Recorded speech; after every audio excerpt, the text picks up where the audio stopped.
जी। आज है 25 अगस्त और प्रभा जी कहते हैं, चाणक्य पंडित कहते हैं कि यदि जंगल में एक वृक्ष सुगंधित फूल उत्पन्न करता है तो वह वृक्ष अपने फूलों की सुगंध से संपूर्ण वन को महका सकता है। इसी प्रकार यदि एक वृक्ष की कोटर में थोड़ी अग्नि जल रही है तो वह वृक्ष पूरे वन को जलाकर खाक कर सकता है।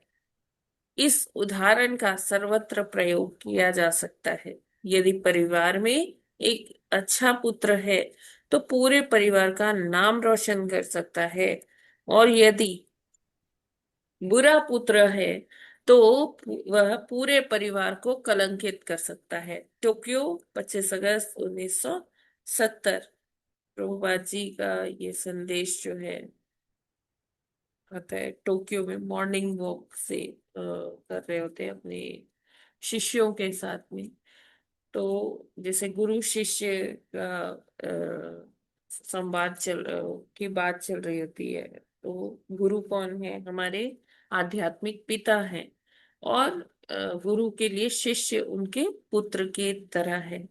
तो अ, अपने वहाँ के सभी जो उनके शिष्य हैं उनके साथ प्रभुपाद जी मॉर्निंग वॉक कर रहे हैं, और वहां पर उनको बताते हैं कि किस प्रकार एक पुत्र का दायित्व होता है, कि कैसे वो अपने कर्मों के द्वारा अपने पूरे जो उनका पूरा परिवार होता है, तो उसका वो ख्याति भी बढ़ा सकते हैं, और उनकी वो ख्याति को एकदम डुबो भी सकते हैं अपने कर्म से। तो अगर अच्छा है वो पुत्र, तो सब ऐसे कहेंगे, वाह क्या बढ़िया संतान उत्पन्न की है अपने पिता से। कहते हैं पिता को गर्व का एहसास होता है कि हाँ, उन्होंने जो संस्कार दिए, उन्होंने जो अपनी मेहनत की, तो आज उनका बेटा जो है, उनका जो है नाम रोशन कर रहा है। उनका क्या, पूरे जो परिवार का पूरा जो कुल है वो गर्वान्वित होता है कि हाँ देखो, वो कोई कहता है मेरा बेटा है, कोई कहता है मेरा भतीजा है, कोई कहता है मेरा भाई है, कोई कहता है मेरा भांजा है ना, मेरा नाती है, मेरा पोता है। तो ऐसे करके पूरा जो कुल है वो उस पर गर्वान्वित होता है कि हाँ मेरा बेटा बहुत बढ़िया हुआ। भौतिक जगत में क्या है, कह देंगे, कह सकते हैं कि हाँ वो बड़ा इंजीनियर बन गया, बहुत बड़ा डॉक्टर बन गया है, साइंटिस्ट बन गया है, उसे अवार्ड मिला है, या कोई मतलब कोई उच्च पद पर आसीन हो गया है। तो इस तरह से होता है, भौतिक जगत में भी ऐसा होता है, और देखा जाए तो आध्यात्मिक जगत में भी ऐसा होता है कि जब शिष्य जो है गुरु की दी हुई विद्या से वो अपना अपने को इतना उच्च स्तर पर ले जाता है, गुरु गुरु की दी हुई विद्या से ही वो संतुष्ट होकर उधर ही नहीं रह जाता है। उसको और आगे तक ले जाता है, और आगे वो उसमें उसको जाकर और आगे इनोवेट करता है और अपना स्तर और बढ़ाता है। केवल गुरु की विद्या से संतुष्ट ना होके वो क्या करता है, अपने गुरु को भी और गर्वान्वित करता है। जैसे हम देखें, द्रोणाचार्य जी और अर्जुन क्या जो है संबंध बहुत, जब गुरु शिष्य की बात होती है तो उसमें ये संबंध बहुत इसका उल्लेख होता है। तो गुरु द्रोणाचार्य 100 कौरवों और 5 पांडवों को पढ़ाते थे। उनके गुरुकुल में थे 105, है ना, एक ही परिवार से थे, सबके पास एक ही तरह की सुख सुविधाएं थी, है ना, सारे ही राजपुत्र थे। और द्रोणाचार्य जी सबको एक समान ही शिक्षा देते थे। लेकिन अर्जुन उसमें से इतने आगे बढ़ गए। उन्होंने गुरु की दी हुई शिक्षा से ही नहीं वहां रुके। उन्होंने फिर आगे और उच्च शिक्षा भी ली, और मतलब अपने गुरु के बताए हुए मार्ग पे ही चलकर उन्होंने और अपने आप को और ज्यादा बढ़ाया। ठीक है, तो मतलब ऐसा नहीं है कि ये करना है कि हमें अपने गुरु से आगे निकल जाना है, मैं उनसे भी अच्छा बन के, अहंकार वश नहीं, अपने गुरु को केंद्र में रखते हुए, गुरु को भगवान को केंद्र में रखते हुए, जो और एक अच्छी दिशा में जो अ, अपना ज्ञानवर्धन करते हैं, और उस ज्ञान से सभी को जो उनके समकालीन लोग हैं उनको उनके लिए वो अपने ज्ञान से क्या करते हैं, कुछ कल्याणकारी कार्य करते हैं। तो ऐसे जो शिष्य हैं वो अपने गुरु ही नहीं, पूरी परंपरा का नाम रोशन करते हैं। और अगर एक बुरा शिष्य हो जाए या बुरा पुत्र हो जाए, तो वो ही पूरे परिवार के लिए या पूरी परंपरा के लिए वो कलंक का कार्य करता है। तो हमें बहुत सतर्क होकर, जब हम गुरु से जुड़ते हैं, परंपरा से जुड़ते हैं, तो ये हमारा दायित्व है कि हम वो अपने परिवार का, अपने गुरु परंपरा का मान बढ़ाए, ना कि हमारे कर्मों से पूरी परंपरा को सोचना पड़े कि अरे ये कौन आ गया हमारी परंपरा में। हमारी परंपरा को हमें हर आचार्य के चरित्र के बारे में पढ़ना चाहिए। अब जैसे हमारी गुरु परंपरा में गोस्वामीज हैं, अगर हम उनके बारे में पढ़ते हैं, उनका जीवन चरित्र पढ़ते हैं, शिक्षा लेते हैं, तब हमें पता चलता है कि अ, कैसे क्या क्या स्ट्रगल्स किए उन्होंने, कैसे संघर्ष करके वो इस पद तक पहुंचे। तो जब हम अपने गुरुओं का, अपने आचार्यों का, गोस्वामियों का जब ये चरित्र चित्रण पढ़ेंगे, तो हमें जरूर से एक वो हौसला मिलेगा आगे बढ़ने का, और उनकी कृपा भी मिलेगी। तो बिना कृपा के हम आगे नहीं बढ़ सकते, अहंकार वश हम आगे नहीं बढ़ सकते कि देखो अच्छा उन्होंने इतना किया है, मैं और आगे बढ़ के दिखाऊंगी या और अच्छा करूंगा। तो ऐसा नहीं, हम उनकी कृपा छाया के अंदर ही रहकर क्या करें, परंपरा का और गौरवान्वित करें, है ना। ना कि बुरे पुत्र की तरह या बुरे शिष्य की तरह, कि पूरी परंपरा पर क्या हो, कलंक स्थापित ना हो।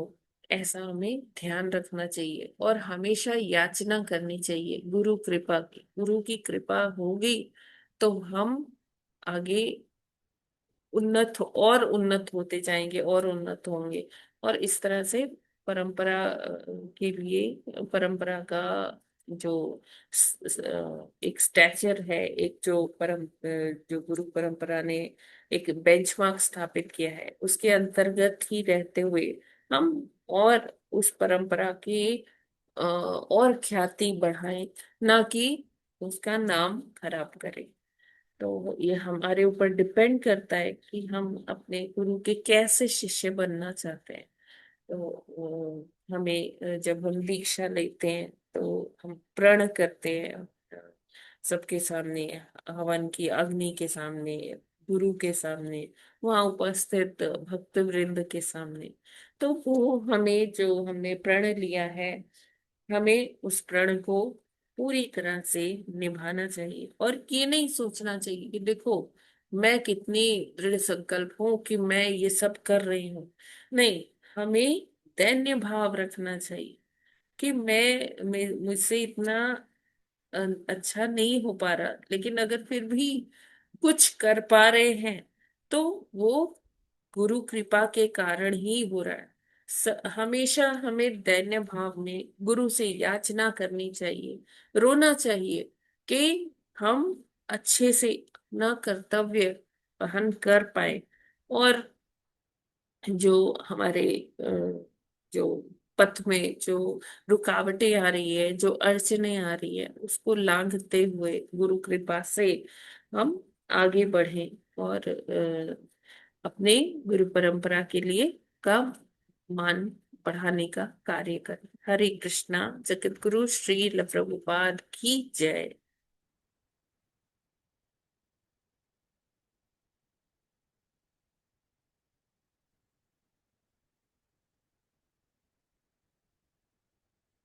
हरे कृष्णा। ये क्लियर है ना सभी को?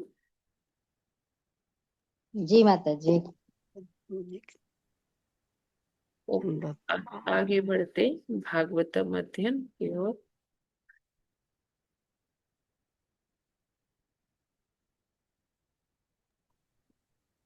आज हमको करना है 14वां श्लोक।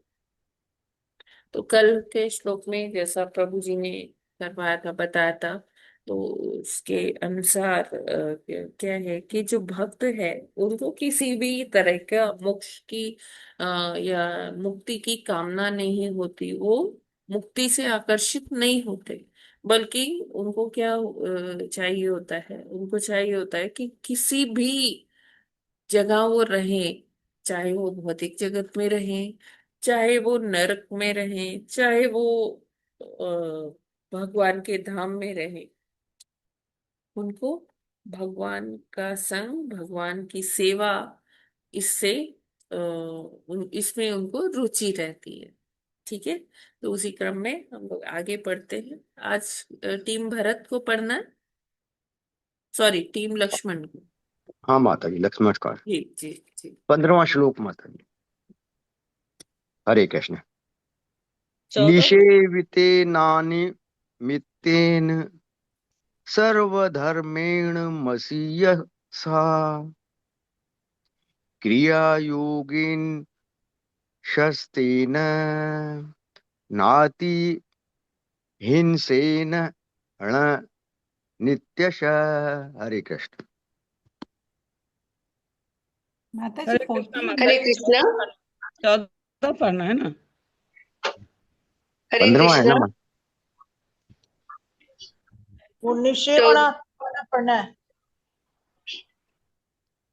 माता जी 15वां ही तो पढ़ेंगे आज, 14वां कल हो गया है। 14 का कल 13 हुआ ना प्रभु जी? 13 हुआ था। हाँ। अच्छा माता जी 14वां पढ़ देते हैं।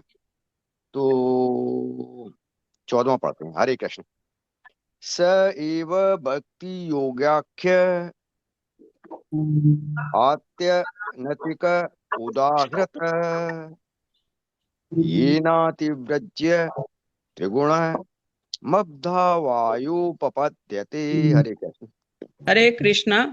स एव भक्ति योगाख्य आत्यंतिक उदाहृत्य एनाति व्रज्य त्रिगुणम मदभाव्योपपद्यते।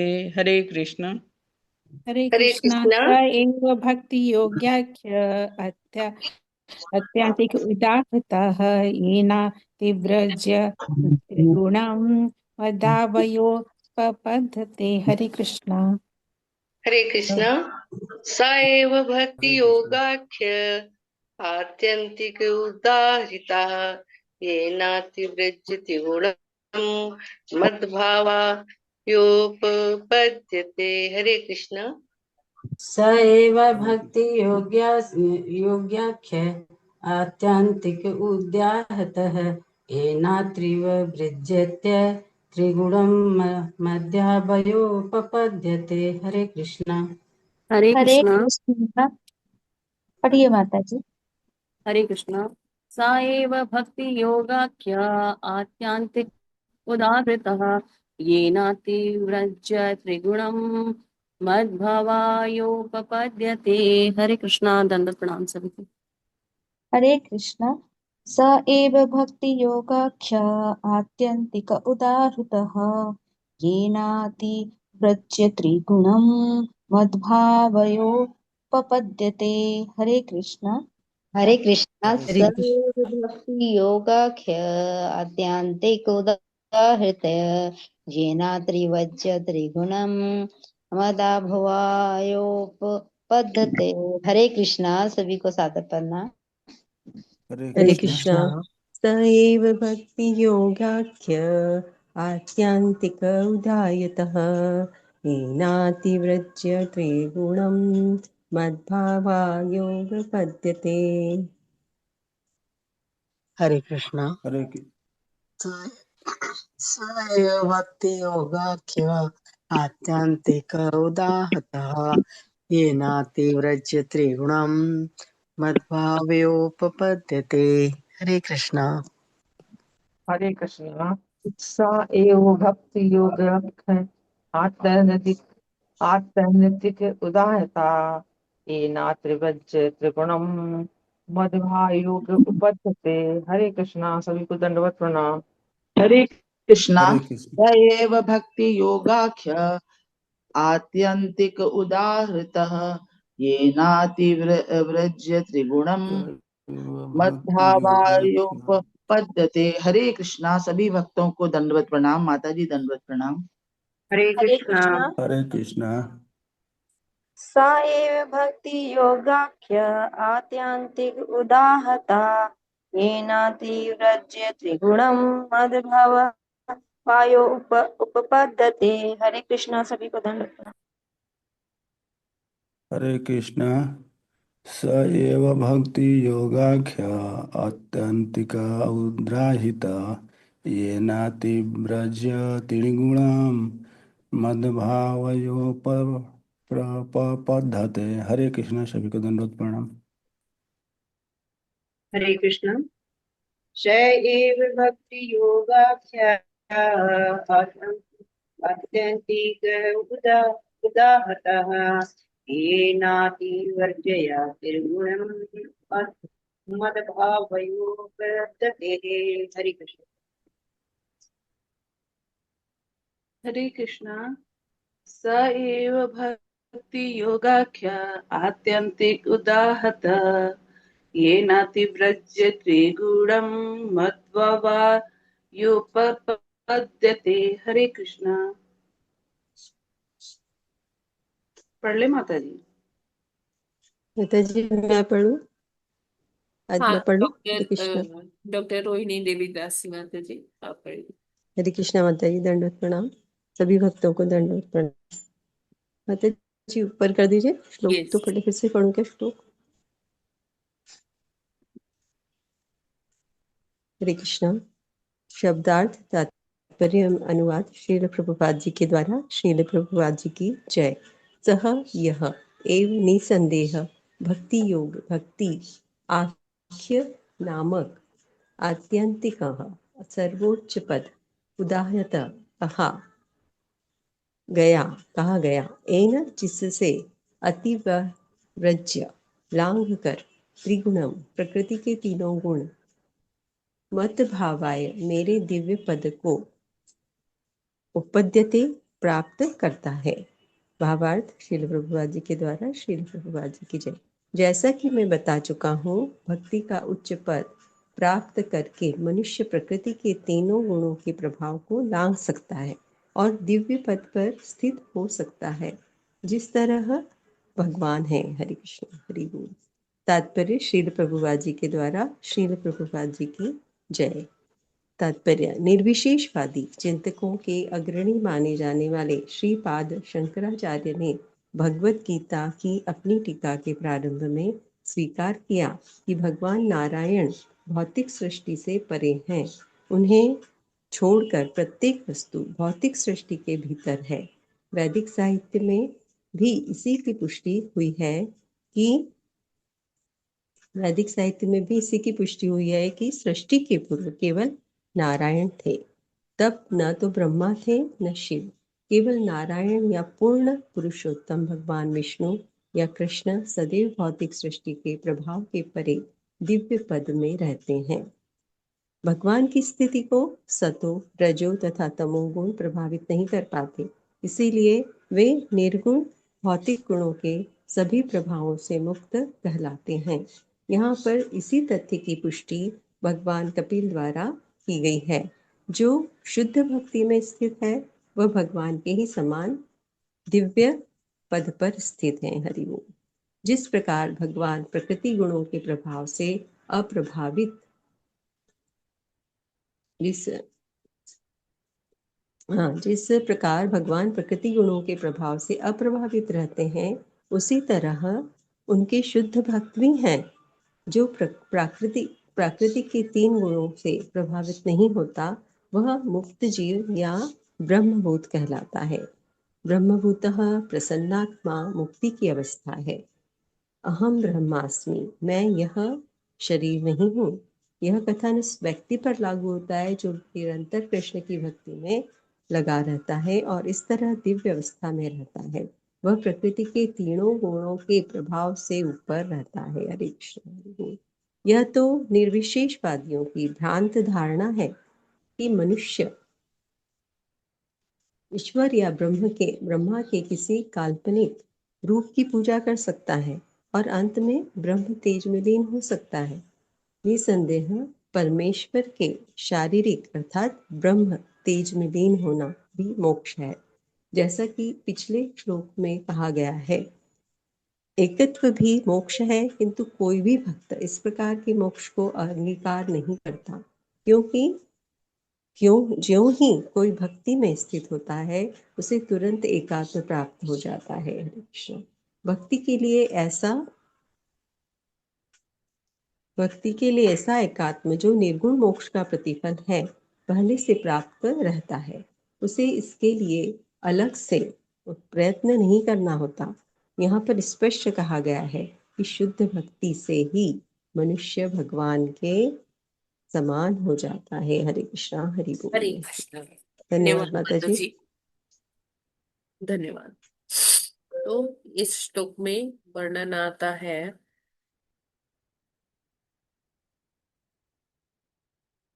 कि भगवान कपिल देव देवाहुति माता जी से कहते हैं कि भक्ति का उच्च पद प्राप्त करने का क्या माध्यम है।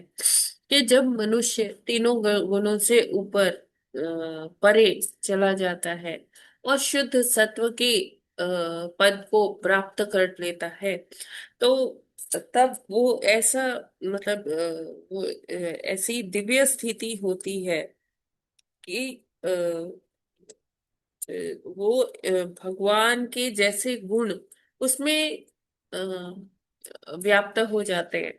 हाँ, जैसे हम कहते हैं ना कि जो भक्त है वो उनमें भगवान जैसे गुण हो जाते हैं। जैसे भगवान के जो 26 क्वालिटीज बताई गई हैं ना, भगवान की तो अनंत गुण है, अनंत क्वालिटीज हैं। लेकिन जो भक्त है वो उसमें उनमें थोड़ा थोड़ा वो मनुष्यता खत्म होने लगती है और भगवान की जो दैवी स्थिति है, भगवान का जो गुण है वो वाले गुण आने लगते हैं। जैसे कि भक्त को हमेशा मतलब वो ऐसा समभाव में रहता है कि उसको ज्यादा किसी से किसी पर ऐसे गुस्सा नहीं आता। वो विनम्रता, शीलता, ये सारे गुण उसके अंदर आने लगते हैं। तो इसी बात पर कपिल देव जी ये कह रहे हैं कि और भक्त का उच्च पद प्राप्त करके मनुष्य प्रकृति के 3 गुणों के प्रभाव को लांघ सकता है और दिव्य पद पर स्थित हो सकता है, जिस तरह भगवान है। ऐसा नहीं है कि वो भगवान बन जाएगा, यहाँ ये नहीं कह रहे कि वो भगवान मनुष्य ही भगवान बन जाए। लेकिन इस चीज को जो मायावादी है वो कुछ ऐसा प्रस्तुत करते हैं, इसी चीज को तोड़ मरोड़ के, कि वो ये कहते हैं कि देखो ये वो मनुष्य जो है भगवान ही बन जाता है। हाँ, वो कहते हैं अहम ब्रह्मास्मि, कि मैं ब्रह्म ब्रह्म के समान हूँ। है ना, जैसे यहाँ लिखा था वो ब्रह्मा नहीं है, उसको ब्रह्म पढ़ा जाएगा। टाइपोग्राफिकल एरर है वो। तो यहाँ बता रहे कि जो निर्विशेषवादी होते हैं, जो भगवान को कोई साकार रूप में नहीं मानते हैं, है ना, निर्विशेषवादी चिंतकों के अग्रगणी माने जाने वाले श्रीपाद शंकराचार्य ने भागवत गीता की अपनी टीका के आरंभ में स्वीकार किया कि भगवान नारायण भौतिक सृष्टि से परे है। उन्हें छोड़कर प्रत्येक वस्तु भौतिक सृष्टि के भीतर है। तो हम जानते हैं कि जब ये भौतिक जगत का निर्माण होता है, भगवान अपनी अ, जो शक्तियां हैं उनसे ये सृष्टि का निर्माण करते हैं। तो जब तक भगवान खुद प्रवेश नहीं करते इस सृष्टि में, तो क्या है, तब तक वो सृष्टि चलायमान नहीं होती, जब तक उसमें गर्भोदक्षाई विष्णु प्रवेश नहीं करते हैं। तो लेकिन क्या होता है कि भगवान उसमें प्रवेश करके भी उसमें कुछ हस्तक्षेप नहीं करते हैं, है ना। भगवान सृष्टि से परे है, भौतिक सृष्टि से परे है। भगवान कैसे हैं, दिव्य है ना। तो उनको छोड़कर बाकी सब लोग क्या है, बाकी सारा चीज जो है क्या है, वो नश्वर है, भौतिक है। तो जब प्रलय आनी होती है तो वहां से क्या होता है कि भगवान धीरे धीरे सारे जो तत्व है उनको खींच लेते हैं, उनको फिर से जो जो सृष्टि से पहले जो स्टेट थी उसमें ले आते हैं। सारा कुछ उन्हीं के अंदर समा जाता है ना। तो वो सब हमने पढ़ लग रखा है, उसमें जाने की जरूरत नहीं है। तो यहाँ पर एक कथा आती है, एक मतलब दृष्टांत आता है कि श्रीपाद शंकराचार्य जी की माता, वो ना मरणासन अवस्था में होती है। तो वो शंकराचार्य जी को बुलाती है। तो शंकराचार्य जी वहाँ उपस्थित होते हैं अपनी माता के पास। वो कहती है कि बेटा, तुम ये बताओ कि तुम सदैव किसका ध्यान करते रहते हो, किसका चिंतन करते रहते हो। तो वो बोलते हैं कि माँ, मैं वो निराकार ब्रह्म का चिंतन करता रहता हूँ। तो उन्होंने कहा, बेटा मैं मरणासन अवस्था में हूँ, अब तो बता दो। तो तब वो बताते हैं कि एकमात्र फिर वो वहाँ सारा वो दरवाजा वगैरह बंद करते हैं, सबको बाहर भेजते हैं, जो उनके शिष्य समूह थे उनको बाहर भेजते हैं। और कहते थे, फिर माता को बताते हैं कि गोविंद ही एकमात्र आदि पुरुष है जिनका चिंतन मैं करता रहता हूँ। तो लेकिन क्या है कि वो क्यों जो मायावाद का वो ये क्यों दुनिया को ये क्यों बता रहे थे, क्योंकि उस टाइम पर ऐसी चेतना नहीं थी सबकी कि वो समझ पाए कि हाँ भगवान कौन है। धीरे धीरे उनको जैसे जो बुद्ध जी थे, महात्मा बुद्ध थे, तो वो बुद्ध भगवान जो थे, वो उन्होंने ये बताया कि अहिंसा परमो धर्म। तो लोगों को कलुषित चेतना से वो एक चेतना तक लाए कि अहिंसा नहीं करनी है, यही परम धर्म है। लेकिन अगर वो उनको हायर फिलॉसफी के बारे में और ज्यादा ये शास्त्रों के बारे में, इसमें सिद्धांतों के बारे में बताते, तो लोगों को इतना क्लियर नहीं होता, क्योंकि उस समय उनकी चेतना बड़ी दूषित थी।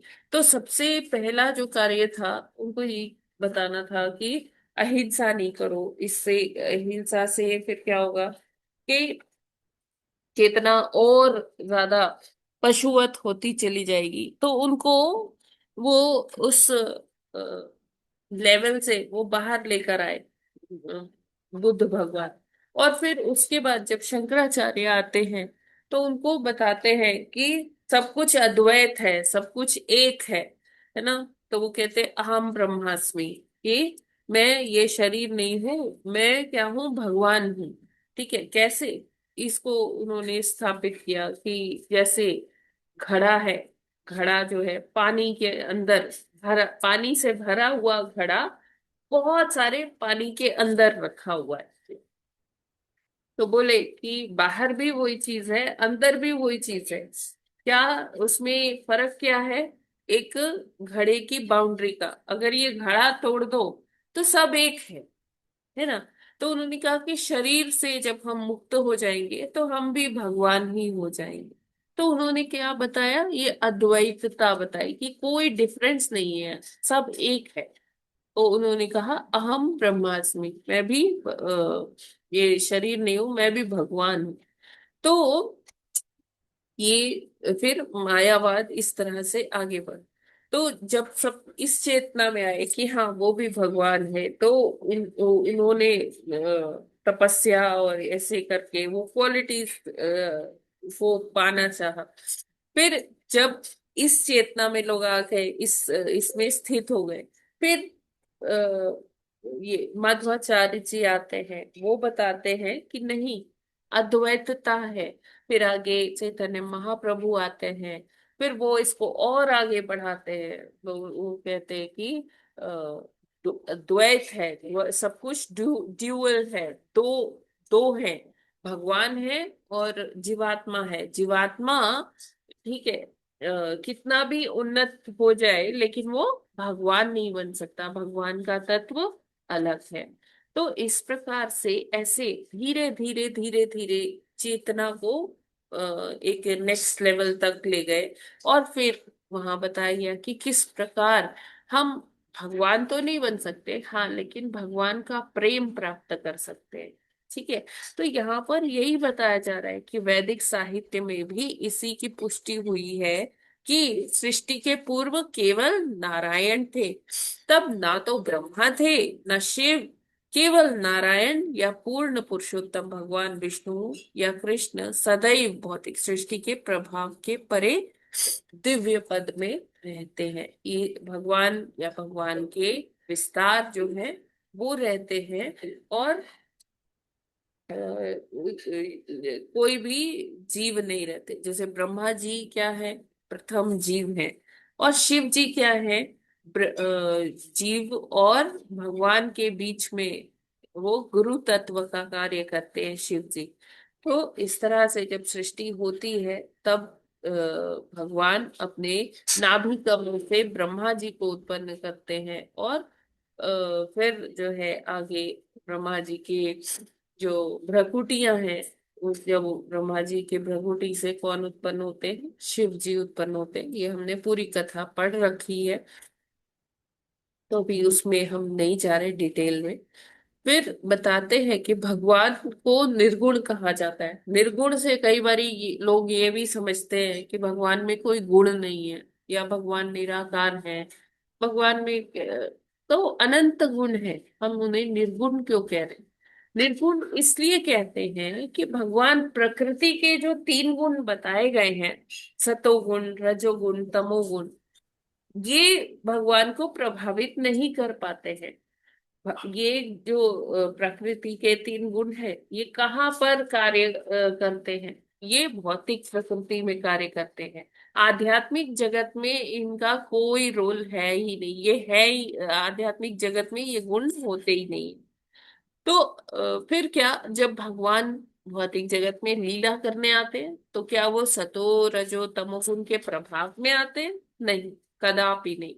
भगवान सतो रजो तमो गुण से ऊपर है। भगवान हमेशा जो है शुद्ध सत्व में होते हैं। और जो भक्त शुद्ध सत्व तक पहुंच पाते हैं, पहुंचते हैं, वो ही जो भगवान की जो प्रेम है वो प्राप्त कर पाते हैं, उस पद तक पहुंच पाते हैं, है ना। तो यहाँ पर यही वो शुद्ध भक्ति की बात कपिल देव कर रहे हैं कि जो शुद्ध भक्ति में स्थित है वह भगवान के ही समान दिव्य पद पर स्थित है।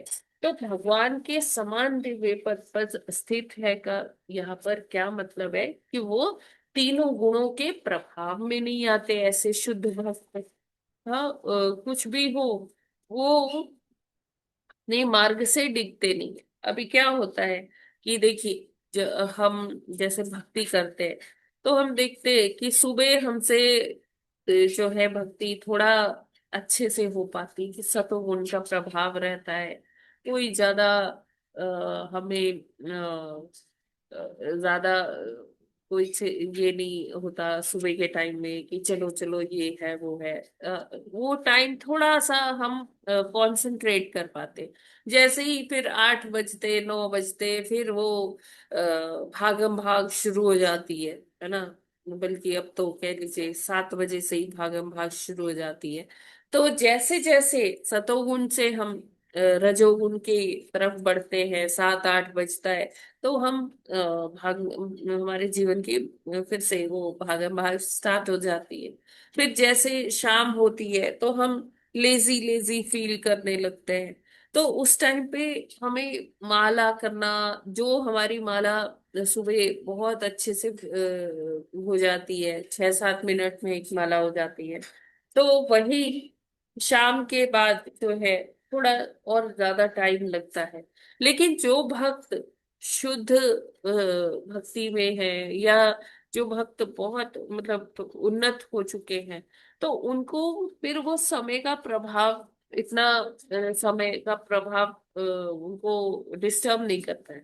वो जब भी माला करने बैठते हैं तो वो आसानी से कर पाते हैं, है ना। उनकी इतनी प्रैक्टिस हो चुकी होती है। तो इसी तरह से जो शुद्ध भक्त होते हैं ना, वो कभी भी किसी भी स्थिति में विचलित नहीं होते।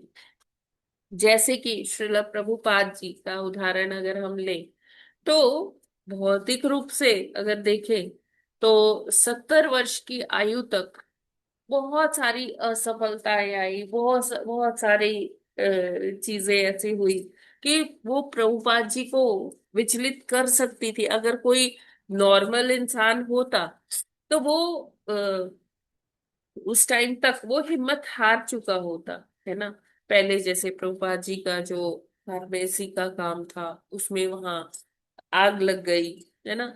तो तब प्रभुपाद जी ने इसको पॉजिटिवली कैसे लिया, कि उन्होंने सोचा कि नहीं, भगवान मेरे से ये करवाना ही नहीं चाहते हैं, भगवान तो मुझसे कुछ और करवाना चाहते हैं।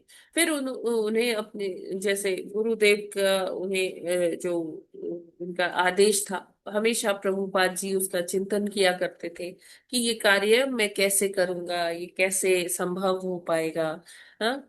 तो 70 वर्ष की आयु में भी उनके गुरुदेव का वो आदेश उनको वैसे ही सुनाई देता था, जैसे वो मतलब वो प्रत्यक्ष उनसे बोल रहे हो, वो मतलब वो ही उनको ड्राइव करता था आगे, कि कैसे वो आगे जाए, क्या करे। फिर वो जब यहाँ पर उन्होंने शुरू किया, कई भक्तों को इकट्ठा किया, लीग ऑफ डिवोटीज नाम की संस्था का स्थापना किया, लेकिन उसमें भी कुछ खास सफलता मिली ही नहीं।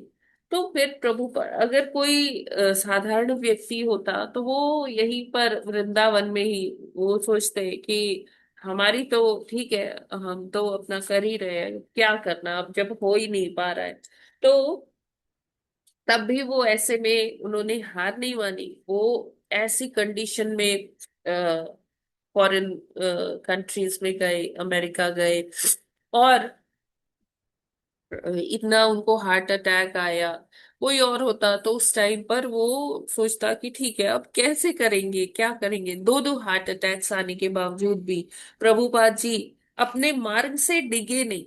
तो ये बताता है वो शुद्ध भक्ति का स्तर, कि वो विचलित नहीं होते, है ना। हम लोग ये भौतिक जगत में छोटे छोटे जो हम लोग की परेशानियां हैं, छोटी छोटी जो रुकावटें हैं, हम उससे परेशान होकर अपना मार्ग बदल देते हैं, कहते हैं कि नहीं नहीं, ये अब ये नहीं हो पाएगा, हमसे नहीं हो पाएगा, हम एकदम हतोत्साहित होकर बैठ जाते हैं। लेकिन शुद्ध भक्त, वो उनको कोई द्वैतता, कोई सर्दी गर्मी, सुख दुख, लाभ हानि, ये सब कुछ उनके जो संकल्प है उससे उनको विमुख नहीं करते। उनको संसार की द्वैतताएं सताती नहीं। तो ये क्या है कि जो ये साधारण व्यक्ति है, जो प्रकृति के 3 गुणों से प्रभावित होते हैं, ये उनके लक्षण है कि वो सांसारिक द्वैतताओं से वो घबरा जाते हैं, उसी के अकॉर्डिंग चलते हैं। तो हमें भी क्या है कि जब जैसे हम भक्ति कर रहे हैं तो हमें प्रभुपाद जी का ध्यान करना चाहिए, है ना। उनका ध्यान करके, उनसे प्रार्थना करके हमें कार्य करना चाहिए कि हम भी उनसे तो प्रोत्साहित हो, हम भी उनका आशीर्वाद प्राप्त कर सके, और इस तरह से धीरे धीरे हम भी वैसे स्तर पर पहुंच पाए, है ना। तो यहाँ पर जैसे हमने भगवत गीता में भी पढ़ा है कि ब्रह्मभूत प्रसन्न आत्मा, कि जो ब्रह्मभूत प्रसन्न आत्मा का मतलब क्या है, कि वो व्यक्ति हमेशा प्रसन्न चित्त रहता है, वो ही प्रसन्न आत्मा बन सकता है जो ब्रह्म की स्थिति में ब्रह्मभूत हो, जो जिसको अपने ये पता हो अपने स्वरूप के बारे में कि मैं कौन हूँ, कि मैं ये नश्वर शरीर नहीं हूँ, कि वो क्या है, भगवान का अंश है। तो वो होता है, ऐसी स्थिति में वो पहुंच पाता है। ठीक है, ये क्लियर है क्या? इसमें कोई प्रश्न है?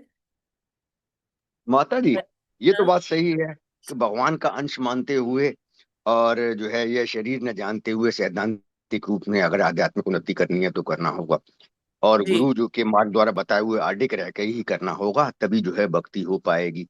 तो माता जी, सुबह तो भावना रहती है, फिर वही बात आई ना कि सुबह के बाद भागम भाग, तो उस हाँ। ब्रह्मभूत अवस्था फिर आएगी कैसे माता जी? ये तो फिर जो है थियोरिटिकल याद हुई और प्रैक्टिकल कम हुई। पहले के लोग तो हालांकि उनकी भक्ति तो जन्म जन्मांतर तक चलती थी, तपस्या ध्यान में बैठते थे, ये भक्ति तो बहुत प्रभुपाद जी ने आसान बताई है कि एक ही जन्म में हो जाए, परंतु ये तो एक साधारण और सामान्य है कि भागम भाग लगी रहती है, तो थोड़ा कठिन भी मतलब थोड़ा रास्ता थोड़ा मुश्किल हो जाता है माता जी। थोड़ा इससे थोड़ा हट के भी है, ये पूछना है माता जी कि बार बार आता है कि जो लोग निर्विशेषवादी होते हैं वो कहते हैं कि हम ब्रह्म में लीन हो जाएंगे और यही मोक्ष है, और इसको मोक्ष को भी जो है आध्यात्मिक वो बताया गया है कि ये भी जो है में लीन होना भी भक्ति ही है, मतलब वो है आध्यात्मिक ही है। लेकिन माता जी ये कहा गया है, अब इसमें लीन तो भगवान में हो रहे हैं, भगवान की शक्ति में, चाहे वो बाह्य हो, परंतु ये कहा गया है कि ये नर्क से भी भगवान के भक्त इंफीरियर मानते हैं। तो नर्क से इंफीरियर इसको क्यों माना जाता है? क्योंकि इस संसार में, इस भारतवर्ष में तो बहुत सारे ऐसे लोग हैं, और ज्यादा ऐसे लोग भी हैं, 70%, 60%, 50%, जो कि निर्विशेषवादी हैं। तो फिर इस ब्रह्म में लीन होना और नर्क में जाने से भी बेटर क्यों भक्तों द्वारा बताया गया है? हरे कृष्ण माता जी। देखिए, इसलिए बताया गया है कि भक्ति हम जहां भी बैठकर करें तो भगवान के समक्ष होते हैं। जो शुद्ध भक्त होते हैं वो हमेशा भगवान उनके दृष्टि से कभी ओझल होते ही नहीं है। वो भगवान की लीलाओं में प्रवेश कर सकते हैं, भगवान से बात कर सकते हैं, भगवान की सेवा कर सकते हैं। ठीक है, चाहे वो भौतिक जगत में रहे, चाहे वो नरकों में रहे, चाहे वो भगवान के आध्यात्मिक जगत में क्यों ना हो। लेकिन जो ब्रह्मलीन होते हैं, तो ब्रह्मलीन होना, वो आध्यात्मिक जगत में पहुंचे ही नहीं, वो भगवान का दर्शन ही नहीं कर पा रहे। और जो ब्रह्मलीन है, बहुत ऐसी मतलब संभावना संभावना क्या, वो पूरी क्लैरिटी ही है उसमें कि वो उस पद से फिर जैसे उनका भक्ति का वो अकाउंट जीरो नहीं हो जाता, उनका वो क्रेडिट खत्म नहीं हो जाता, वो तब तक तो वहां रहते हैं ब्रह्मलीन अवस्था में। लेकिन उसके बाद वो उनका क्या होता है, उनका पतन फिर से भौतिक जगत में हो जाता है। फिर से वो 84 लाख योनियां या जैसे भी उनका प्रारब्ध है, तो उनको वो फिर से वो भौतिक चक्र में आना पड़ता है। तो इसलिए जो भक्त है वो ब्रह्मलीन होना नहीं चाहते, क्योंकि उनको पता ये है बात तो सही कि है। भगवान का साकार रूप भी है, और उस साकार रूप की हम सेवा कर सकते हैं। तो वो कभी भी भगवान से एकात्म का सोचते भी नहीं है कि हम भगवान में लीन हो जाएं, उन्हीं में रहें, क्योंकि वो उसमें कोई सेवा नहीं है, वो नीरस है। जब हम भगवान के साथ आदान प्रदान कर सकते हैं, हाँ, उनकी जो मधुर लीलाएं हैं उनको देख सकते हैं, उनमें प्रविष्ट हो सकते हैं। तो ब्रह्मलीन होके क्या उस प्रकाश पुंज में लीन होके क्या फायदा, कि उधर प्रकाश में ही विचरण करते रहे, घूमते रहे, घूमते रहे। इसलिए प्रभु जी माता जी कहीं कहीं आया है कि प्रकाश पुंज में इसलिए लीन होना चाहते हैं कि वो भोग करना चाहते हैं, ऐसा है क्या? कोई उसमें भोग कोई है क्या उसके भोग अंदर? है तो भोग ही तो वही। नहीं। उसमें हाँ कोई माता जी ठीक है, भोग, क्लियर वो हो गया। कौन सा भोग है? हाँ, इसका मेन पॉइंट ये है कि भक्ति वहां फिर प्राप्त नहीं हो पाती, इसलिए इसको नरक से भी इंफीरियर माना गया है, क्योंकि नरक में भी जो भगवान के भक्त होते हैं उनको भक्ति प्राप्त हो जाती है। हरे कृष्ण यस प्रभु माता जी। जी। यस, किसी और का कोई प्रश्न? हरे कृष्णा। हरे कृष्ण माता जी। माता ये आज समझ नहीं आया हरे कि कृष्ण नरक माता जी। में भी भगवान का कैसे, ये बात नहीं समझ आई मुझे। माता जी, ये बात ये है कि कहने का मतलब है कि भक्त कहीं भी रहे, वो उसके हृदय में हमेशा भगवान रहते हैं। और जहां भगवान रहते हैं वहीं भगवान का धाम है। गोलोक समझ लीजिए, वृंदावन समझ लीजिए उसे। ठीक है। तो भक्त को उसके सराउंडिंग्स में क्या हो रहा है, उसको उस चीज का पता ही नहीं चलता है। ठीक है। जी जैसे आप देखिए, जो वो होते हैं साधु सन्यासी, जो भगवान के चिंतन में लगे होते हैं, उनको नहीं पता जी चलता कि वो, उन्होंने अपनी आंख बंद कर रखी है, उनके वो अपने अंतर मन में ही देख रहे हैं, अंतर मन में उनको भगवान नजर आ रहे हैं, भगवान की लीलाएं हो जी रही। और वो वहां बैठे हैं, लेकिन वो उनका मन मस्तिष्क, उनका हृदय सब कहाँ है? भगवान में है। ठीक है। उनकी जो भौतिक शरीर है वो वहां पर है, लेकिन वो खुद वहां पर नहीं है। वो कहाँ है? भगवान की लीलाओं में है।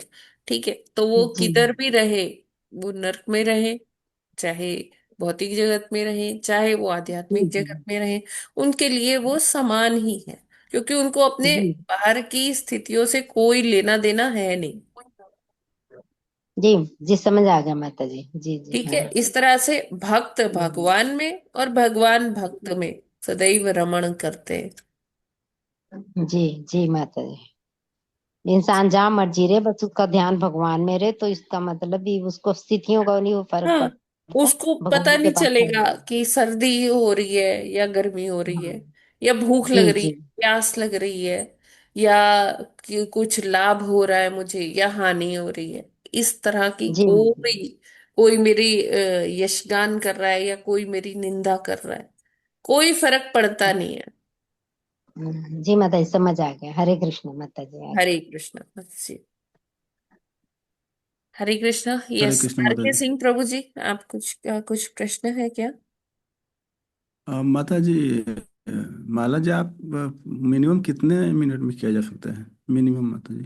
प्रभु जी, ये डिफर करता है, इंडिविजुअल टू इंडिविजुअल डिफर करता है, हमारी स्पीड पर डिपेंड करता है।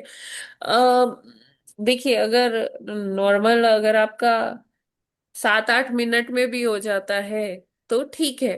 लेकिन 10 मिनट्स, 9 मिनट्स भी अगर है तो कोई बात नहीं है, चलेगा। लेकिन हाँ, 10 मिनट से अगर ऊपर लग रहा है तो वो फिर क्या है कि वो थोड़ा सा, कई बारी हो सकता है लेजीनेस की वजह से हो। तो हमें ट्राई करना चाहिए कि 7-8 मिनट में जो एवरेज माला हो तो अच्छा है। और उससे कम है माता जी? हाँ, हो सकता है। कई भक्त लोग जो इतना प्रैक्टिस करते, माला करते रहते हैं, तो उनका 5-6 मिनट में भी हो जाता है प्रभु जी। माता जी 3 मिनट में तो नहीं हो सकता ना? मैंने नहीं सुना प्रभु जी। मेरा तो, 5 6 मिनट अगर तो लगती है, कितना भी, 5। मेरा अगर कितना भी जल्दी हो तो वो मतलब 6, 6.5 मिनट, 7 मिनट होता है। अपना मैं पर्सनल बता रही हूँ प्रभु जी। हरे कृष्णा। आर के सिंह प्रभु जी। हरे जी कृष्णा। माता जी। हाँ, हरे कृष्ण जी माता जी। तो आपका कितने मिनट में होता है प्रभु जी? माता जी वही बताया आपको। 3 मिनट में? मुझे पता नहीं सही है। हाँ जी नहीं माता तो जी, 2.5 से एक 3 मिनट। मिनट आप ऐसा कर सकते हैं ना, आप करिए, माला करिए, है ना, और उसका रिकॉर्डिंग करिए। ठीक है, 3 मिनट में हो रहा है, 4 मिनट में हो रहा है। रिकॉर्ड करके बहुत भक्त लोग के पास भेजा, हाँ तो बोले कि फास्ट आप कर रहे हैं। फिर हाँ मैं दोबारा करके भेजा, तो बोले कि ये हाँ। सही है, बट दोनों में टाइमिंग सेम ही रहा माता जी। अच्छा अच्छा अच्छा। तो जी आपने माता गिना जी। कि पूरा 108 हो रहा है आ, माला तो एक सौ बीट्स? आठ का ही होता है ना माता जी? नहीं नहीं, स्किप तो नहीं हो रहा कुछ बीट्स? कई बारी क्या होता है कि हमें इतना, मतलब हम इतना उसमें एनग्रॉस हो जाते हैं माला करने में, कि कई बारी क्या होता है बीट्स जो है स्किप हो जाते हैं, एक की बजाय दो दो तीन तीन आगे बढ़ जाते हैं। ऐसा तो नहीं हो रहा है प्रभु जी? नहीं नहीं माता जी, ऐसा तो नहीं होता है, क्योंकि मैं एक एक बीट को वो करता हूँ, काउंट अच्छा। करता हूँ माता जी। हाँ हाँ। माला नहीं, को मैंने लेकिन काउंट नहीं किया है माता जी, अगर वो कम का होगा तो उसको एक बार देखूंगा। माला तो जनरली ठीक ही होता है प्रभु जी, लेकिन हाँ फिर भी आप कर लीजिएगा। बट माता माला जी भी। स्टार्टिंग में मेरे को 10 मिनट लगता था। अच्छा। जी माता जी, तो माला का काउंटिंग तो सेम ही होगा बीट हाँ का। हाँ। तो एक बार आप रिकॉर्डिंग में भी आप सुन लीजिएगा कि पूरा 108 है कि नहीं है, एक बार देख लीजिएगा जी प्रभु जी, माता जी, जी है ना। माता जी।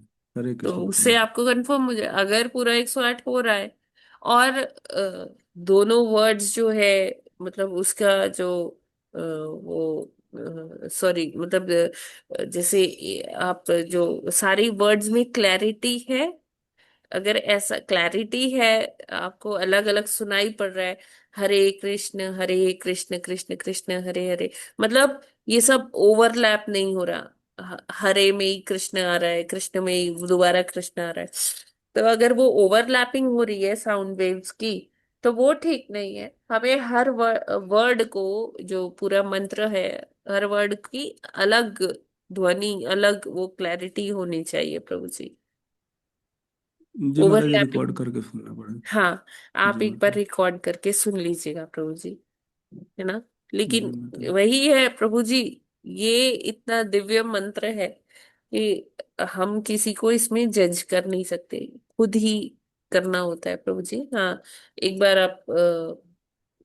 आप खुद भी कर लीजिए, या जैसे आपने बताया आपने ऑलरेडी भक्तों को भेजा हुआ है, तो अच्छा बात है प्रभु जी, इसमें कोई ऐसा नहीं है। मतलब मैंने पर्सनली अपना देखा कि मैं कितना भी जल्दी करूं, वो 6 साढ़े 6 मिनट होता ही है मेरा। जी माता जी, मुझे भी डाउट हो रहा है कि मेरा कुछ लैप्स हो रहा है। हाँ तो हरे कोई बात कृष्ण माता जी। जी जी वो माता जी।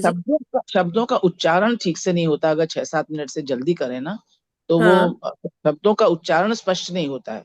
नहीं मिनिमम माता सिक्स टू जी, सेवन देखिए मिनट देखिए लगते माता हैं। जी, हाँ मतलब जी हमें किसी को जज नहीं कर सकते, ये हमें जी, स्वयं ही देखना पड़ेगा, है ना। देखना पड़ेगा, हाँ क्योंकि सही बात। जो मंत्र है, महामंत्र है, बहुत दिव्य है, तो हो जी सकता है कि किसी का हो भी रहा हो माता जी, हम नहीं कह जी सकते, यही जी मैं कह जी। रही हूँ।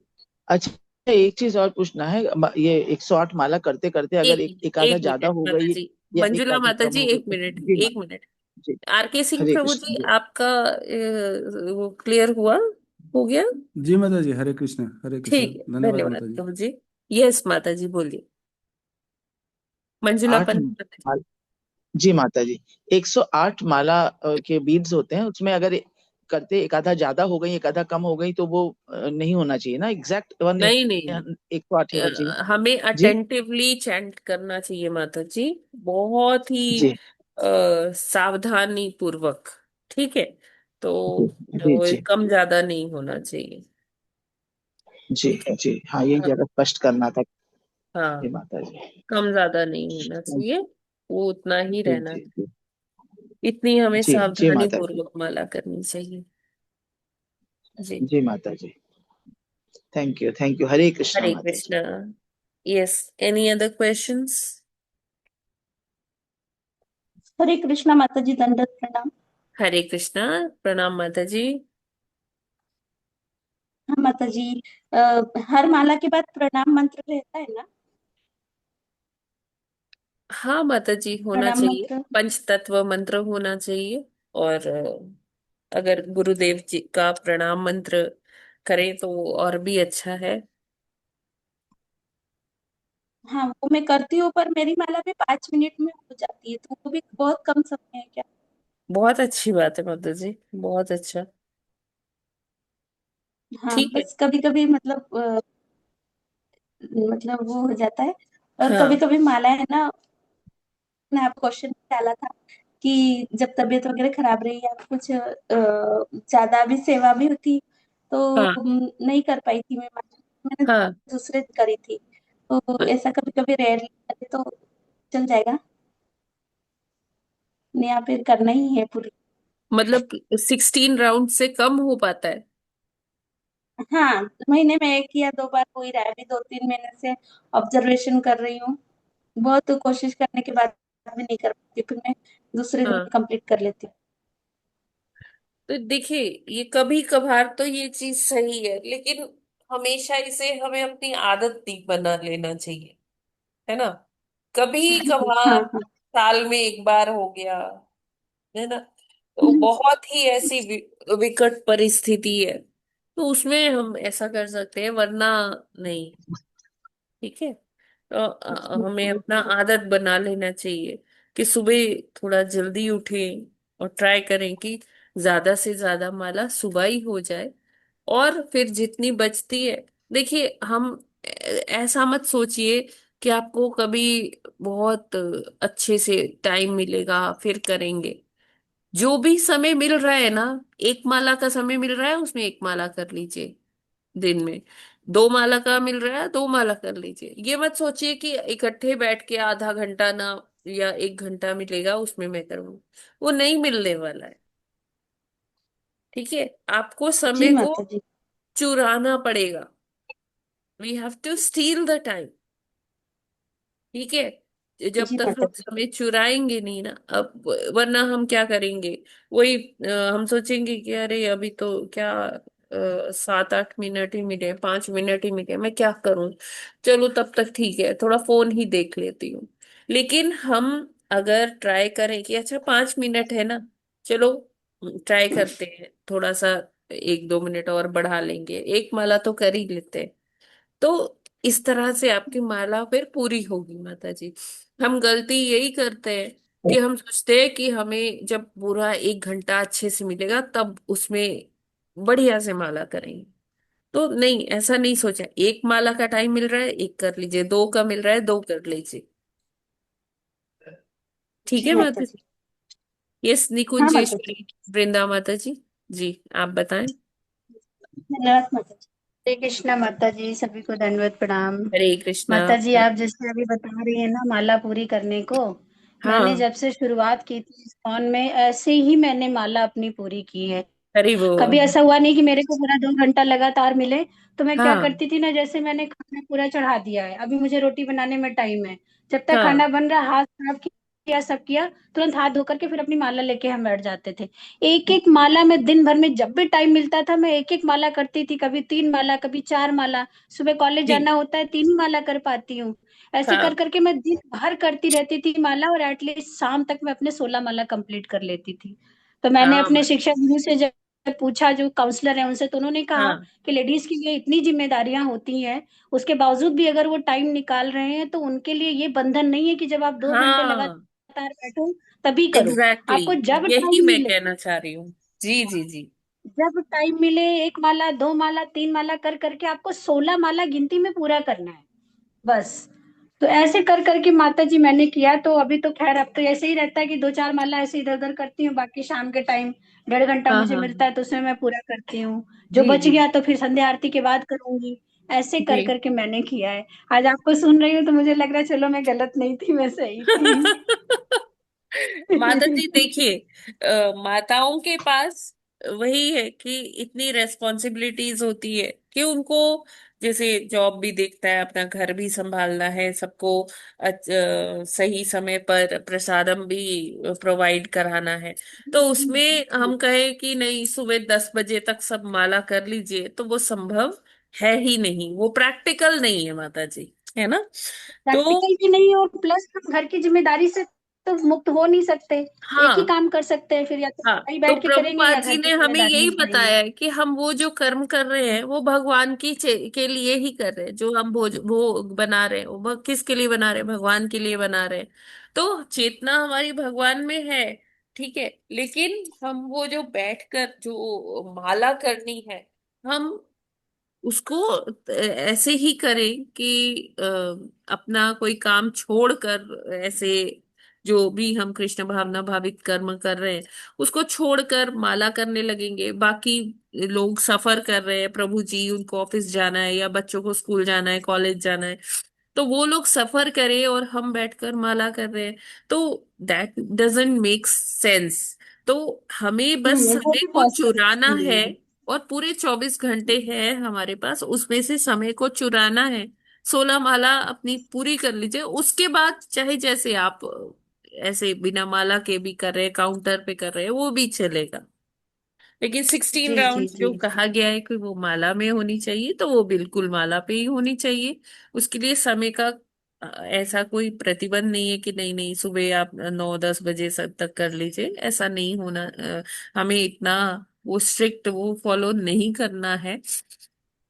हाँ, हमें अपना सेवा भी करना है, और ये आध्यात्म को और अपनी जो गृहस्थ आश्रम है उसके भी दायित्वों का वहन करते हुए दोनों को बैलेंस करके चलना है। I hope it is clear. नित्य यशोदा माता जी, ठीक है ना? हरे हरे कृष्णा कृष्ण। माता जी। चलिए हाँ जी प्रणाम माता, जी। हरे माता जी कृष्ण। मैं पूछ रही थी कि अधिकतर जैसे अपने जो दीक्षा में हमें मिलती है माता माला, जी तो आपकी आवाज उसमें बहुत 16 धीरे आ बीट्स ही रही है। आवाज नहीं आ रही? हाँ, बोलिए बोलिए हरे माता कृष्ण। जी, बोलिए। हाँ माता जी मैं पूछ रही थी कि जो जैसे अपनी जप माला होती है उसमें दीक्षा में जो मिली मुझे, तो उसमें जैसे जनरली तो 16 बीट्स होते हैं उसमें, है ना, तो वो हम करते ही हैं 16 माला कर बीट्स का काउंट करके। हाँ लेकिन मुझे अभी जो दीक्षा में मिली है उसमें 2 एक्स्ट्रा हैं, तो मैं 18 ही कर लेती हूँ। तो ऐसा तो कुछ नहीं है ना कि 16 ही करना चाहिए, तो मैं माता जी, उसमें ज्यादा 2 आप कितना भी ज्यादा कर सकते हैं, 18 जी करिए, जी हाँ, 25 वो करिए, इसीलिए मैं 40 करिए, हाँ उसकी पूरा कोई ज्यादा करने की कोई लिमिट हाँ नहीं। जी 16 तो जी जी माता मिनिमम जी हाँ बताया मैं गया है, इसलिए है। हाँ वो 16 तो मिनिमम है। मिनिमम की जी लिमिट माता जी है, बस वही मैक्सिमम का कोई लिमिट नहीं है। धन्यवाद।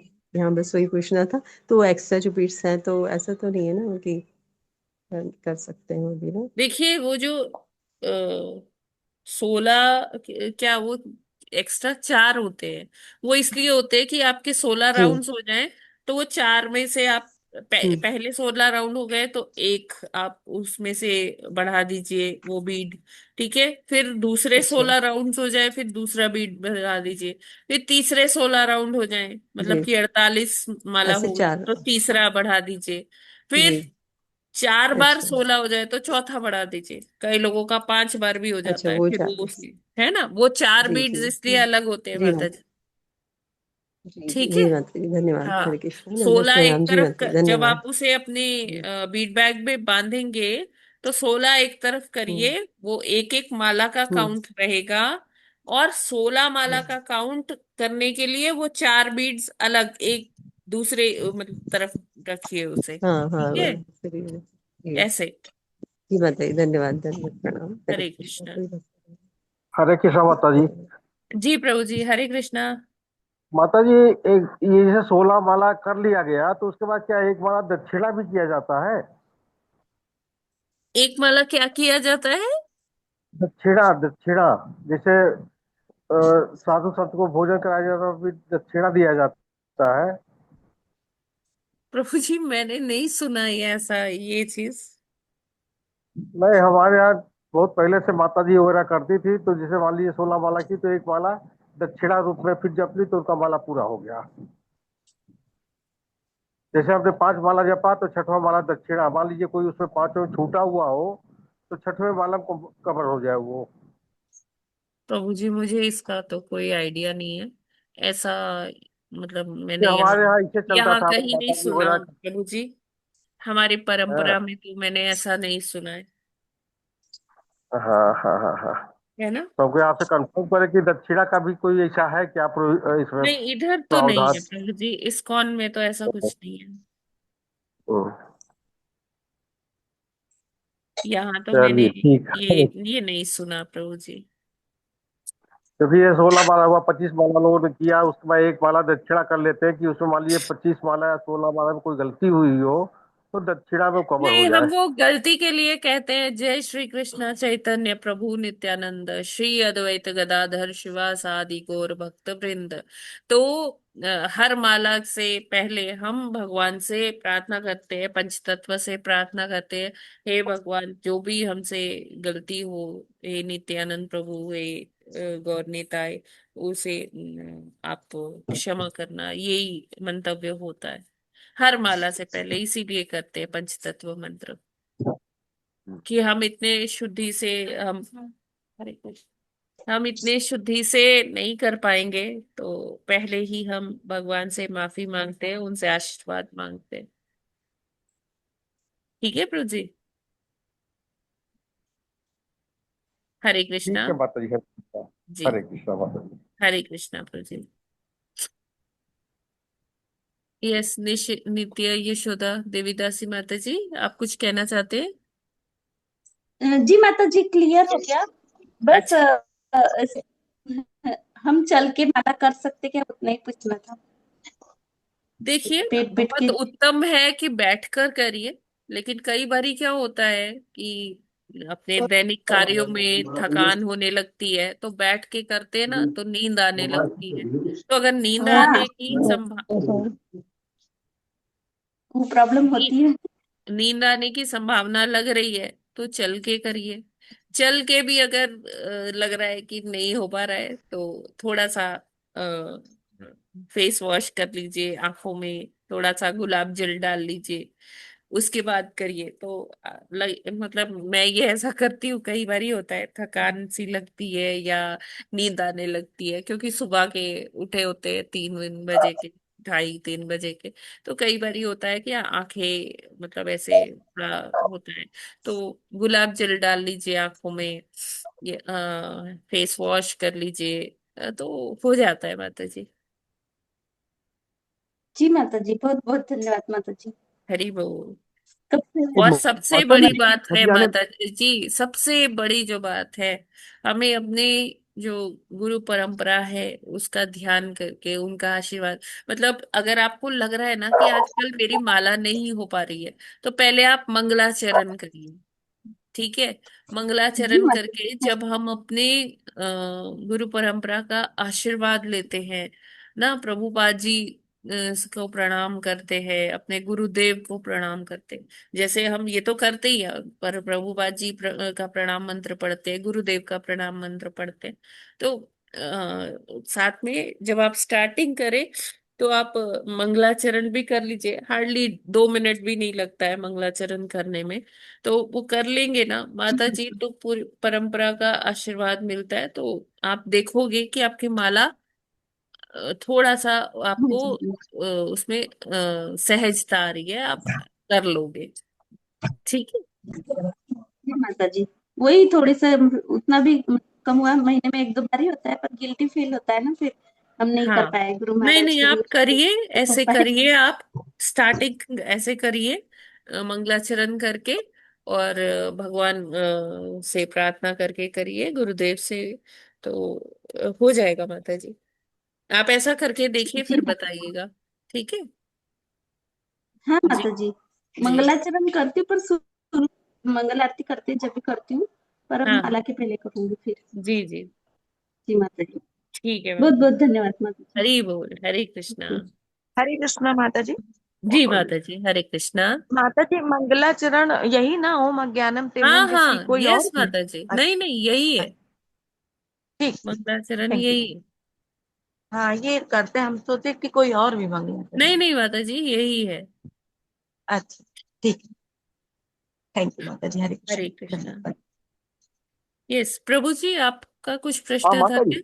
हाँ अब जैसे अलग अलग तरीके अच्छे अल्टरनेट बताए गए हैं कि कोई थक जाता है, कोई जल्दी उठा हुआ है तो हाँ माला करते हैं, बैठे बैठे जैसे नहीं भी हो पाती है हाँ तो चलते हुए भी करते हैं, हाँ। तो या मुंह भी धो लो। तो माता जी अगर थकावट महसूस हो तो क्या लेट के भी बीच में नहीं कर सकते क्या?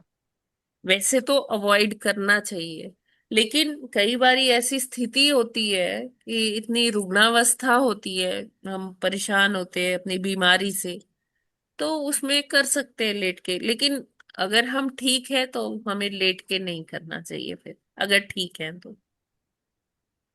अच्छा माता जी एक बात और, ये जी माला के अलावा जैसे कभी कभी जैसे वॉक के लिए प्राकट वर्ड होता है ना, वो यूज करते हैं जिसमें दाने बने रहते हैं माला की तरह, तो उसमें तो पता नहीं पड़ता है कि 108 कब हुए। तो एग्जैक्ट 8 पे तो 108 तो हो नहीं पाता है, तो बीच में कभी भी हो जाता है कि जय श्री कृष्ण चैतन्य प्रभु नित्यानंद, तो वो 100 भी हो सकते हैं, 120 भी हो सकते हैं, तो क्या वो आप काउंटर की प्रैक्टिस? बात कर रहे हैं प्रभु जी? हाँ काउंटर काउंटर माता जी, जैसे 16 के अलावा एक्स्ट्रा काउंटर से करते हैं तो 108 का तो नंबर नहीं मालूम पड़ पाता, जब तक कि इंसान फिर देखता जाएगा, देखते जाने से तो फिर ध्यान डाइवर्ट होगा ना, तो फिर तो वो देखिए, 110 भी हो अगर आप सकते हैं 100। 16 माला एक्चुअली कर रहे हैं प्रभु जी, ठीक है, 16 हाँ आप माला पर कर रहे हैं, वो आपका कंप्लीट है। उसके बाद आप बिना किसी काउंटिंग के भी करते जाइए, बोलते जाइए हरे कृष्णा कृष्णा कृष्णा हरे हरे, हरे राम राम राम हरे हरे। फिर उसकी अगर अच्छा आप काउंटिंग नहीं भी कर रहे तो चलेगा। ठीक है माता जी, उसमें फिर वो रूल नहीं रह जाता कि अब जैसे 108 के बाद। हम लोग हैं, जो हम, मैं माताओं की बात कर रही हूँ, किचन में अपना कार्य कर रहे हैं, सब्जी बना रहे हैं, रोटी बना रहे हैं, जो भी कर रहे हैं, लेकिन हम बोलते जाते बोलते जाते हैं, अभी उसका कोई काउंटिंग नहीं करते प्रभु जी। हाँ माता जी मैं समझ गया कि तब ठीक है, अगर वो जो है काउंटिंग ना 16 भी हो तब हमारा भी वो फिक्स होता होना है। चाहिए, प्रभुपाद जी ने जो बोला है, एकादशी में 25 होना चाहिए। उसके अलावा जो हम कर रहे हैं, ठीक है, काउंट हो रहा है तो भी अच्छी बात है, काउंट नहीं भी हो रहा तो भी अच्छी हाँ बात। माता जी ठीक है माता जी, समझ में आ गया। पहले बेसिकली सारा 16 माला का है, उसके बाद आगे बढ़ने से अगर कोई उसमें नंबर में इतना ज्यादा नहीं हुआ है वो ध्यान। हाँ हरे कृष्ण। जी, ठीक है, समय भी अभी बहुत हो गया है, तो यहीं पर आज विराम करते। ग्रंथराज श्रीमद् भागवतम की जय, जगत गुरु जय श्रील प्रभुपाद की जय, की जय जय। नवाचार्य हरिदास ठाकुर की जय, की अनंत जय। कोटि वैष्णव भक्त वृंद की जय। की जय। वंशाकल्पतरुभ्यश्च वाञ्छा कृपा कल्पतरुभ्यश्च सिन्धुभ्य एव च कृपासिन्धुभ्यश्च पतितानां पतितानां पापेभ्यो पावनेभ्यो वैष्णवेभ्यो नमो नमः। वैष्णवेभ्यो नमो हरे हरे कृष्णा, कृष्णा जय हरे माता जय जी, श्री कृष्णा हरे माता कृष्णा। जी प्रभुपाद दंडवत की। प्रणाम। हरे कृष्ण जय माता जी, कृष्णा दंडवत माता जी प्रणाम। दंडवत हरे हरे कृष्ण प्रणाम। माता जी, कृष्णा दंडवत प्रणाम। सभी प्रणाम। प्रभु जी और सभी माता जी को दंडवत हरे प्रणाम। कृष्णा माता जी दंडवत प्रणाम, सभी को दंडवत प्रणाम। हरे थैंक यू कृष्णा। माता हरे जी, कृष्णा माता सभी जी को दंडवत दंडवत प्रणाम प्रणाम। माता। कृष्ण थैंक यू माता माता दंड जी, प्रणाम। सभी को सादर हरे प्रणाम। कृष्णा।